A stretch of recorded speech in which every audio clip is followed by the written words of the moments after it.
ഇന്നത്തെ റെസിപ്പി ഒരു മുട്ടച്ചോറാണ്. വളരെ പെട്ടെന്ന് തന്നെ നമുക്കിത് റെഡിയാക്കി എടുക്കാൻ പറ്റും. ഇതിന്റെ കൂടെ വേറെ കറികളുടെ ഒന്നും ഒരു ആവശ്യമില്ല. അപ്പോൾ എങ്ങനെയാണെന്ന് നോക്കാം. ആദ്യം ഒരു ചൂടായ പാനിലേക്ക് ഒരു 2 ടേബിൾ സ്പൂണോളം വെളിച്ചെണ്ണ ഒഴിച്ചു കൊടുത്തിട്ടുണ്ട്. എണ്ണ ഒന്ന് ചൂടായി വന്നതിന് ശേഷം നമുക്കിതിലേക്ക് 1 ടീസ്പൂൺ ഇഞ്ചി വെളുത്തുള്ളി ചെറുതായിട്ട് അരിഞ്ഞതാട്ടോ ചേർത്ത് കൊടുക്കുന്നത്. എന്നിട്ട് ഒരു 30 സെക്കൻഡോളം അതൊന്ന് ഇളക്കി കൊടുക്കുക. അതിനുശേഷം ഇതിലേക്ക് എരിവിനാവശ്യമായ 2 പച്ചമുളക് ചേർത്ത് കൊടുക്കാം. അതും കൂടി ചേർത്തൊന്ന് ഇളക്കി കൊടുക്കാം.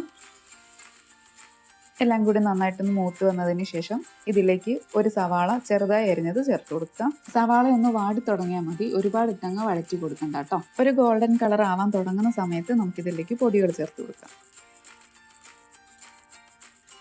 ഇപ്പോൾ സവാള നന്നായി വഴണ്ടു വന്നിട്ടുണ്ട്. ഏറ്റവും കുറഞ്ഞ തീയിൽ വെച്ചിട്ട് വേണം പൊടികൾ ചേർത്ത് കൊടുക്കാൻ. ഒരു 1/4 ടീസ്പൂൺ മഞ്ഞൾപ്പൊടി ചേർത്ത് കൊടുക്കാം. 1/2 ടീസ്പൂൺ കാശ്മീരി മുളക് പൊടി കേട്ടോ ചേർത്ത് കൊടുക്കുന്നത്. ഇനി ഇതിലേക്ക് 1/2 ടീസ്പൂണിന് താഴെയായിട്ട് മല്ലിപ്പൊടി ചേർത്ത് കൊടുക്കുന്നുണ്ട്. ഇനി ഒരു 1/2 ടീസ്പൂൺ ഗരം മസാലയും കൂടി ചേർത്ത് കൊടുക്കാം. പൊടികളെല്ലാം ചേർത്തതിന് ശേഷം അതിൻ്റെ പച്ചമണം മാറുന്നിടം വരെ നന്നായിട്ട് വഴറ്റി കൊടുക്കാം. പൊടികളുടെ പച്ചമണം മാറി വന്നതിന് ശേഷം നമുക്കിതിലേക്ക് ഒരു ചെറിയ തക്കാളി അരിഞ്ഞത് ചേർത്ത് കൊടുക്കാം. തക്കാളിയും ചേർത്ത് നല്ലപോലെ വഴറ്റിയെടുക്കണം. ഇപ്പോൾ തക്കാളി നന്നായിട്ട് വഴറ്റിയെടുത്തിട്ടുണ്ട്. ഇനി മസാലയൊക്കെ ഒന്ന് സൈഡിലോട്ട് മാറ്റി കൊടുക്കാം. എന്നിട്ട് അതിൻ്റെ നടുക്കായിട്ട് 2 മുട്ട ചേർത്ത് കൊടുക്കാം. മുട്ടയിലേക്ക് അല്പം ഉപ്പ് ചേർത്ത് മിക്സ് ചെയ്ത് വെച്ചതായിരുന്നു കേട്ടോ. മുട്ടയൊന്ന് ചൂടായി തുടങ്ങുമ്പോഴത്തേക്കും നമുക്ക് മിക്സ് ചെയ്ത് കൊടുക്കാം. മുട്ടയൊന്ന് സോഫ്റ്റായിട്ട് വന്നാൽ മതി, ഓവർ കുക്കായി പോവാതിരിക്കാൻ വേണ്ടിയിട്ട് ശ്രദ്ധിക്കണം.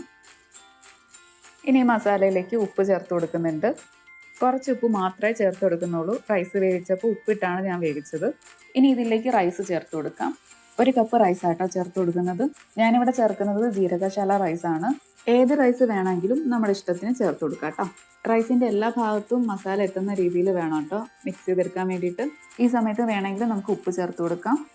അങ്ങനെ നമ്മുടെ മുട്ടച്ചോറ് ഇവിടെ റെഡി ആയിട്ടുണ്ട് കേട്ടോ. വളരെ എളുപ്പത്തിലും നല്ല ടേസ്റ്റി ആയിട്ട് ഉണ്ടാക്കാൻ പറ്റിയ മുട്ടച്ചോറ് എല്ലാവരും ഒന്ന് ട്രൈ ചെയ്ത് നോക്കുക. താങ്ക്